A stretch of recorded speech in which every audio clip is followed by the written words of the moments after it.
Hello students, कैसे हैं आप सब लोग।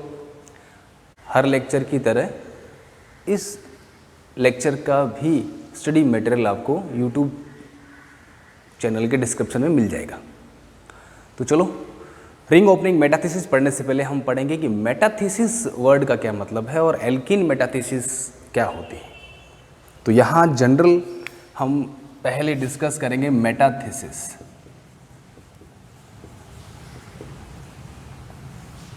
मेटाथीसिस का मतलब अगर देखें तो अदल बदल करना, एक्सचेंज करना। मतलब हमारे पास दो मोइटी, उन दोनों मोइटी में इसका हाफ पार्ट और इसका हाफ पार्ट एक्सचेंज कर देते, अदल बदल कर देते हैं। इस प्रोसेस को मेटाथीसिस कहते हैं। और अगर ये प्रोसेस एक एल्कीन में होती है तो एल्कीन मेटाथीसिस, और अगर ये प्रोसेस एक एल्काइन में होती है तो एल्काइन मेटाथीसिस, और अगर ये प्रोसेस एक एल्काइन और एक एल्कीन के बीच में होती है तो इसे इनाइन मेटाथीसिस कहते हैं। तो मोइटी जो हम ले रहे हैं उसके बेसिस पर अगर देखें तो मेटाथीसिस, केमिस्ट्री की बात कर रहे हैं अपन, क्योंकि मेटाथीसिस में तो ये लैंग्वेज में भी यूज होते हैं, हिंदी के अंदर भी यूज होते हैं। जैसे शब्दों के उच्चारण का अदल बदल करना भी मेटाथीसिस होता है। लेकिन केमिस्ट्री के बेसिस पे देखें तो जो मोइटी ले रहे हैं उसके बेसिस पे देखें तो एक हो गया एल्कीन मेटाथीसिस, एल्काइन मेटाथीसिस और इनाइन मेटाथीसिस।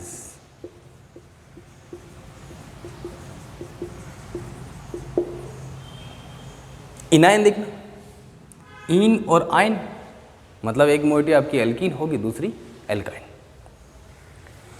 ध्यान रखना, अभी रिंग ओपनिंग मेटाथीसिस हम स्टार्ट नहीं कर रहे हैं। रिंग ओपनिंग मेटाथीसिस आगे पढ़ेंगे। तो अभी जनरल मेटाथीसिस का डिस्कशन आपको पता होना चाहिए कि क्या होती है मेटाथीसिस, कितने तरह की हो सकती है। तो ये मोइटी के ऊपर डिपेंड करता है कि मेटाथीसिस यहाँ एक्सचेंज जो हो रहा है वो कौन सी मोइटी के बीच में हो रहा है, उस पर डिपेंड करता है। तो उस आधार पे एल्कीन मेटाथीसिस, एल्काइन मेटाथीसिस और इनाइन मेटाथीसिस हो गए तीन। सिंपल सा एक एग्जाम्पल अगर मैं लूँ कि एल्कीन मेटाथीसिस क्या होता है, जैसे मैंने एक यहाँ एल्कीन ये ले लिया और एक एल्कीन मैंने ये ले लिया, दो यहाँ पर एल्काइल ग्रुप कुछ भी हो सकते हैं। तो दो एल्कीन के बीच में यहाँ पर अगर देखें तो ग्रुप का एक्सचेंज कैसे होगा, ध्यान देना। दोनों एल्कीन वाले कार्बन, दो कार्बन इसके, दो कार्बन इसके, चार कार्बन। अब इनमें अगर मैं यहाँ डायरेक्ट मैकेनिज्म प्रोसेस अलग होती तो यहाँ अगर देखें इस तरह से दोनों मोइटी के पार्ट अलग होंगे।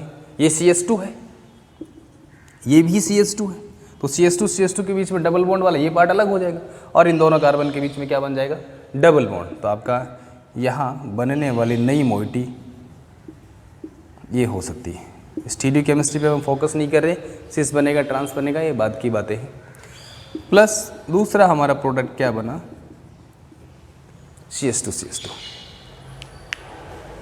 तो सबसे ज़्यादा यूज ये एल्कीन मेटाथीसिस यूज क्या होता है, पेट्रोलियम इंडस्ट्री के अंदर एक लोअर एल्कीन से हायर एल्कीन बनाने के लिए। मान लेते हैं R ग्रुप जो है ये लॉन्ग कार्बन चेन है, लेकिन यहाँ ये CH2 है, ये भी लॉन्ग कार्बन चेन है। अब दोनों लॉन्ग कार्बन चेन वाले मोइटी जो पार्ट है वो दोनों एक साथ जुड़ गए हैं, तो उस एल्कीन के नंबर ऑफ कार्बन और भी ज़्यादा इंक्रीज हो गए, तो हायर एल्कीन बनाने के काम आता है। पेट्रोलियम इंडस्ट्री में सबसे ज़्यादा यूज होता है ये। लेकिन इसकी खास बात क्या है, इतना आसान नहीं है कि हमने एल्कीन लिया और ये बन गया। इसके लिए इम्पोर्टेंट होता है यहाँ काम आने वाला कैटालिस्ट। सभी मेटाथीसिस के अंदर मेन रोल जो होता है वो इस कैटालिस्ट का होता है। कैटालिस्ट के बिना ये रिएक्शन पॉसिबल नहीं है। और वो कैटालिस्ट ट्रांजिशन मेटल कॉम्प्लेक्स होता है, ट्रांजिशन एलिमेंट होगा कोई ना कोई, और उसका कॉम्प्लेक्स होता है, उसके थ्रू ही ये रिएक्शन होती है। इसको डिटेल से पढ़ेंगे, ये बहुत इंपॉर्टेंट है। इसका कैटालिस्ट जो है वो बहुत इंपॉर्टेंट है। 2005 में 2005 में मेटाथीसिस में काम आने वाले कैटालिस्ट या उन पे स्टडी करने वाले या कैटालिस्ट बनाने वाले साइंटिस्ट को नोबेल प्राइज़ मिला था। तो आप सोच सकते हैं कि कितना बहुत इंपॉर्टेंट रिएक्शन है और कैटालिस्ट का रोल कितना महत्वपूर्ण है इसके अंदर। 3 साइंटिस्ट को नोबेल प्राइज़ मिला था। इसको हम रिंग ओपनिंग मेटाथीसिस में डिस्कस करेंगे। वो 3 साइंटिस्ट कौन कौन से हैं और उनमें से 2 साइंटिस्ट के नेम पर तो कैटलिस्ट भी चलते हैं, बहुत फेमस कैटलिस्ट है। अब देख लेना एक्सचेंज कैसे हुआ। इस एल्कीन का ये CH2 वाला पार्ट, इस एल्कीन का ये CH2 वाला पार्ट, तो इस CH2 इधर जुड़ा और इधर वाला पार्ट इधर जुड़ा, एक्सचेंज हुआ, मेटाथीसिस। किसके बीच में हो रही है? एल्कीन, तो एल्कीन मेटाथीसिस। ऐसे ही एल्काइन होगी और ऐसे ही इनाइन। हमारे सिलेबस में रिंग ओपनिंग मेटाथीसिस है तो हम ज़्यादा उस पर फोकस करेंगे। अब बात करते हैं कि एल्कीन मेटाथीसिस भी अगर देखें तो कितने प्रकार की होगी। मेनली देखें तो 3 प्रकार की। पहली एसाइक्लिक एल्कीन मेटाथीसिस। देखो ये दोनों ही मोटी जो है एसाइक्लिक सबस्ट्रेट ले रहे हैं अपन, साइक्लिक ने तो ये साइक्लिक एल्कीन है ना ये साइक्लिक है, तो ये मेटाथीसिस क्या कहलाएगी? एसाइक्लिक मेटाथीसिस, जो सिंपल हो सकती है, मतलब दोनों मोइटी सेम है, दोनों एल्कीन सेम है, सिंपल एसाइक्लिक मेटाथीसिस। या हो सकती है एसाइक्लिक क्रॉस मेटाथीसिस। क्रॉस मतलब दोनों एल्कीन डिफरेंट भी हो सकते हैं। इसका ड्रॉबैक भी पढ़ेंगे कि इसमें कमी क्या है, इसका ड्रॉबैक क्या है, इसके क्या क्या प्रॉब्लम इसमें जब रिएक्शन कराते हैं तो क्या प्रॉब्लम इसमें आती है, ये हम डिस्कस करेंगे। तो सिंपल एसाइक्लिक क्रॉस मेटाथीसिस हो गया। दूसरा मेटाथीसिस होता है रिंग ओपनिंग। ध्यान देना हमारे सिलेबस में रिंग क्लोजिंग मेटाथीसिस है, रिंग ओपनिंग मेटाथीसिस भी होती है, जिसे रिंग ओपनिंग पॉलीमराइजेशन मेटाथीसिस भी कहते हैं, ROMP भी कहते हैं, मेटाथीसिस पॉलीमराइजेशन कहते हैं। तो 3 मुख्य तरह से अगर देखें तो एल्कीन मेटाथीसिस 3 प्रकार की होती है। तो अब मैं उन तीनों को यहाँ डिस्कस कर रहा हूँ। तीनों का एक एक एग्जाम्पल हम ले लेंगे ताकि हमें समझ में आ जाए कि तीनों मेटाथीसिस किस तरह से हो रही है। हम यहाँ एल्कीन मेटाथीसिस पर फोकस करेंगे, ये ध्यान रखना। तो यहाँ अगर हम देखें एल्कीन मेटाथीसिस से ओलेफिन मेटाथीसिस कहते हैं। मैंने आपको एक टेस्ट पेपर बना के दिया था और उस टेस्ट पेपर में मैंने एक टर्म दी थी, उसको डिफाइन करना था आपको। ज़्यादा डिटेल नहीं लिख रही थी, बस इसको डिफाइन करना था, एक एग्जाम्पल लेना था और कुछ नहीं करना उसके अंदर। ओलेफिन मेटाथीसिस जो मैंने पढ़ाया नहीं था, लेकिन फिर भी आप लोग कर लोगे इसको कहीं ना कहीं से कॉपी पेस्ट करके, नकल करके, या आता होगा किसी को या बुक्स में से पढ़ के, तो कम से कम पता तो लगा टर्म का। आज उसको भी डिस्कस करेंगे। तो एल्कीन मेटाथीसिस अगर देखें तो simple acyclic metathesis, alkene metathesis, और दूसरा रिंग ओपनिंग मेटाथीसिस, और थर्ड जो हमें पढ़ना है डिटेल से रिंग क्लोजिंग मेटाथीसिस। तो ये 3 तरह के होते हैं जनरली। एसाइक्लिक का एग्जाम्पल हमने अभी पढ़ा था। अब दोनों मोटी एसाइक्लिक है। दूसरा अगर हम इसकी बात करें, फॉर एग्जाम्पल मैंने यहाँ एक साइक्लिक एल्कीन ले ली, ये हमारा सबस्ट्रेट हो गया, रिएक्टेंट हो गया, स्टार्टिंग मटेरियल हो गया, रिएक्शन हम करा रहे हैं। यहाँ पर्टिकुलर वही ट्रांजिशन मेटल कैटालिस्ट ले रहे हैं, इसको अलग से डिस्कस करेंगे। कैटालिस्ट बहुत इंपॉर्टेंट है, बताया मैंने पहले। रिंग ओपनिंग होगी और रिंग ओपनिंग होने के बाद में दोनों टर्मिनल पोजीशन पर डबल बॉन्ड जनरेट होगा। मैकेनिज्म इस तरह से एक मोइटी जनरेट होती है, लेकिन ये मोइटी यहीं तक सीमित नहीं रहती, आगे फर्दर इसमें और मेटाथीसिस हो जाती है। अपने ही दूसरे मॉलिक्यूल के साथ में ये जुड़ जाते हैं और एक पॉलीमराइज स्ट्रक्चर बनाता है। तो यहाँ पॉलीमराइजेशन होता है। 5 कार्बन आपको दिख रहे होंगे और वही 5 कार्बन अपन यहाँ पे लिए हैं और यहाँ पर ये ऐसी ही मोइटी और फर्दर जुड़ती जाती है, कंटिन्यू मैकेनिज्म चलती रहती है। तो ये सिंगल प्रोडक्ट नहीं बनता, इसलिए इसको क्या कहते हैं अपन? Ring opening polymerisation metathesis. Ring opening polymerisation metathesis, जिसको रिंग ओपनिंग मेटाथीसिस पॉलीमराइजेशन भी कहते हैं, ROMP के नाम से भी जानते हैं। ध्यान देना है इसको, ROMP शॉर्ट में इसको कहते हैं, रिंग ओपनिंग मेटाथीसिस पॉलीमराइजेशन। क्योंकि यहाँ रिंग ओपन होने के बाद में जो प्रोडक्ट बनता है वो पॉलीमराइज होता है, अपनी ही मोइटी के साथ कंटिन्यू जुड़ता जाता है, उसमें मेटाथेसिस प्रोसेस होती जाती है कंटिन्यू, क्योंकि यहाँ पर ये एल्कीन बन गया, अब इसमें एल्कीन मेटाथेसिस होता जाता है। तो ये हो गया रिंग ओपनिंग मेटाथेसिस का पार्ट। अब जो हमारे सिलेबस में है, जिसे हमें ज़्यादा फोकस करना है और डिटेल से पढ़ना है, वो है हमारे सिलेबस का पार्ट रिंग क्लोजिंग मेटाथेसिस।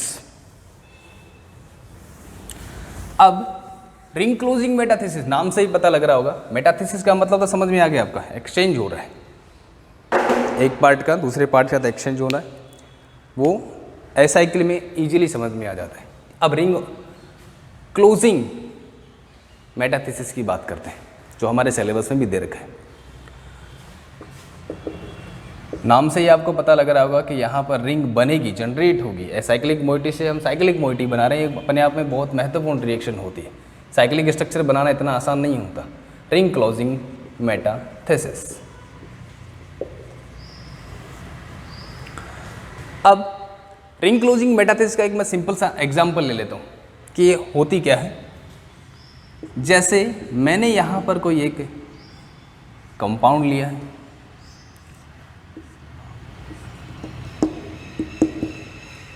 यहाँ मैंने एक नाइट्रोजन कंटेनिंग एक कंपाउंड लिया है, जो आपको यहाँ पर TS जो दिख रहा है ये टॉसाइल ग्रुप होता है, ठीक है। तो यहाँ इसका कोई रोल नहीं है, ये अपन को देखना है। ये आपका एसाइक्लिक मोइटी, यहाँ हमने क्या ले लिया, ट्रांजिशन मेटल कैटालिस्ट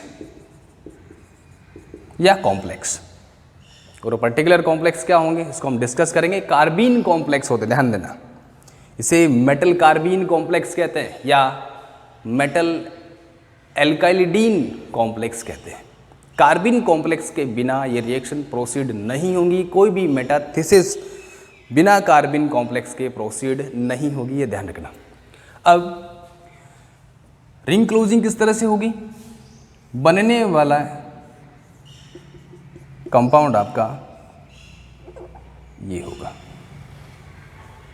अगर हम देखें तो मेटाथेसिस कैसे हो रही है, इंट्रामोलिक्यूलर। कैसे, एक एल्किन पार्ट आपका ये हो गया, एक एल्किन पार्ट आपका ये हो गया, दो हो गए। एसाइक्लिक में दोनों अलग अलग कंपाउंड थे, यहाँ एक ही कंपाउंड में यहाँ पर दो पार्ट हो गए, दो एल्किन मोइटी हो गई। इस मोइटी का ये CH2 और इस एल्किन का ये CH2, तो इसका CH2 इससे जुड़ा तो CH2 double bond CH2 ethylene molecule या एथीन मॉलिक्यूल अलग हो जाता है, ठीक है। अब बचा कौन सा, यहाँ ये CH2 बचा और ये CH2, डबल बॉन्ड आपका मेंटेन रहेगा। मैकेनिज्म इसके डिस्कस करेंगे, तब आपको समझ में आ जाएगा कि डबल बॉन्ड कैसे जनरेट होता है। 2+2 साइक्लोएडिशन रिएक्शन होती है मैकेनिज्म में, फिर नया कार्बिन कॉम्प्लेक्स बनता है, फिर इंट्रामोलिकुलर 2+2 साइक्लोएडिशन रिएक्शन वापस से होती है, और लास्ट स्टेप में रिवर्स 2+2 साइक्लोएडिशन होती है। 4 स्टेप में रिएक्शन कंप्लीट होती है, जिसको अपन डिस्कस करेंगे। इंटरमीडिएट यहाँ पर 4 मेंबर्ड मेटल कंटेनिंग इंटरमीडिएट बनता है, जिसे मेटल ऑफ ब्यूटेन भी कहते हैं। वो मेटल इंटरमीडिएट बनता है जो मेटल हम ले रहे हैं उसी के साथ में। तो देखना कितने मेंबर्ड रिंग बनेगी, 1 2 3 4 एंड 5। 2 कार्बन CH2 के फॉर्म में ये अलग हो गए, तो ये हो गया आपका रिंग क्लोजिंग मेटाथेसिस। ध्यान देना, यहाँ पर ये मोइटी क्लोज हो रही है और एक साइक्लिक स्ट्रक्चर बन रहा है, एक रिंग बन रही है, इसलिए इसे रिंग क्लोजिंग मेटाथेसिस कहते हैं। तो ये सिंपल सा एग्जांपल लेके मैंने आपको डिस्कस किया है। तो आज का जो ये डिस्कशन है सिर्फ मेटाथेसिस के बारे में है कि कितने प्रकार की होती है, क्या होती है मेटाथेसिस, एल्कीन, एल्काइन, इनाइन, 3 तो ये हो गए। पर्टिकुलर एल्कीन मेटाथेसिस की बात करें तो एक तो आपका हो गया एसाइक्लिक, दूसरा हो गया रिंग ओपनिंग मेटाथेसिस पॉलीमराइजेशन जिसको ROMP कहा था, और तीसरा रिंग क्लोजिंग एल्कीन मेटाथेसिस जो हमारे सिलेबस में है। अब इसमें डिस्कस करेंगे। ये तो हुआ जनरल मैकेनिज्म। प्रोडक्ट बनाना बहुत आसान है, अगर आपने पहचान लिया कि मेटाथेसिस का पार्ट है तो प्रोडक्ट इजीली बना सकते हो। इसमें इंपॉर्टेंट चीज़ है ये ट्रांजिशन मेटल कैटलिस्ट। तो अब मैं वो कैटलिस्ट के नाम बता रहा हूँ जो मेटाथेसिस में हम काम में लेते हैं। वो ट्रांजिशन मेटल हो सकता है, रुथेनियम मेटल हो, मोलिब्डेनम मेटल हो, टंगस्टन, ज़्यादातर यही काम में लिए जाते हैं। और सबसे फेमस कैटलिस्ट जो है इसके लिए काम में लेते हैं वो है ग्रब्स कैटलिस्ट। ग्रब साइंटिस्ट का नेम, रुथेनियम का कॉम्प्लेक्स इसने बनाया था, और वो लेते हैं तो तुरंत आपका मेटाथेसिस प्रोसेस हो जाती है। और दूसरा आपका स्ट्रोक कैटलिस्ट।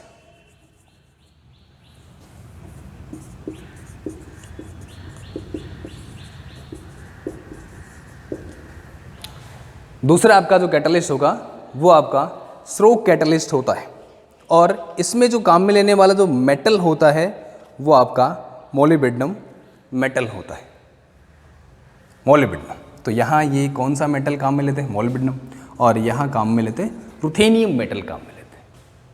दो, उसके बाद में इन कैटलिस्ट में और मॉडिफिकेशन हुए, जैसे ग्रब्स कैटलिस्ट के बाद फर्स्ट जनरेशन ग्रब कैटलिस्ट, फिर बाद उसके बाद मॉडिफिकेशन होकर अच्छी एक्टिविटी शो करने वाला कैटलिस्ट बनाया, वही मेटल काम में लेकर के रुथेनियम, उसे बोल देते हैं सेकंड जनरेशन ग्रब्स कैटलिस्ट। इन दोनों साइंटिस्ट को 2005 में नोबेल प्राइज मिला था एल्किन मेटाथेसिस के लिए, और एक कैटलिस्ट बनाने के लिए जिसे रिंग क्लोजिंग, रिंग ओपनिंग या एसाइक्लिक मेटाथेसिस, सारी रिएक्शंस करा सकते हैं। मेटाथेसिस की कोई भी रिएक्शंस, बहुत अच्छे कैटलिस्ट हैं, नोबेल प्राइज मिला इनको 2005 में। और एक तीसरा साइंटिस्ट और था, इसके नाम से कोई कैटलिस्ट तो नहीं था, लेकिन उसने पूरे मेटाथेसिस की रिएक्शन मैकेनिज्म को प्रपोज किया। उसकी मैकेनिज्म बहुत डिटेल स्टडी दी उसकी। चौविन साइंटिस्ट का नाम है, वाई चौविन। इन तीनों साइंटिस्ट को केमिस्ट्री का नोबेल प्राइज मिला 2005 में। तो कल या नेक्स्ट लेक्चर के अंदर हम डिस्कस करेंगे ग्रब्स कैटलिस्ट क्या होते हैं, कैसे बनाते हैं, और इसकी स्ट्रक्चर क्या है, और इस रिंग क्लोजिंग मेटाथेसिस की मैकेनिज्म। तो नेक्स्ट लेक्चर में हम क्या पढ़ेंगे? पहला, रिंग क्लोजिंग मेटाथेसिस, उसमें काम आने वाले metathesis catalyst, grubs catalyst, stroke catalyst दोनों, और इनकी स्ट्रक्चर क्या होती है। और फिर पढ़ेंगे रिंग क्लोजिंग मेटाथेसिस की मैकेनिज्म, और उसके बाद में हम लेंगे इसके कुछ एग्जाम्पल्स। तो कल रिंग क्लोजिंग मेटाथेसिस आपका कंप्लीट हो जाएगा। स्टडी मटेरियल आपको यूट्यूब चैनल के डिस्क्रिप्शन में मिल जाएगा, तो वहाँ आप डाउनलोड कर सकते हैं। और मैंने जो टेस्ट पेपर आपको व्हाट्सएप ग्रुप में भेजा था वो आपको प्रैक्टिस के लिए, ताकि आप प्रोडक्ट को आइडेंटिफाई कर सकें, रिएक्शन को पहचान सकें, और कम्पिटिटिव एग्जाम में आप उसको आइडेंटिफाई कर सकें प्रोडक्ट कैसे हो। तो उसकी प्रैक्टिस के लिए वो भेजा था। तो आप सोल्व करना, लिख के उसको सोल्व करना, और उसकी PDF मुझे व्हाट्सएप कर देना। तो आज के लिए इतना ही। Thank you.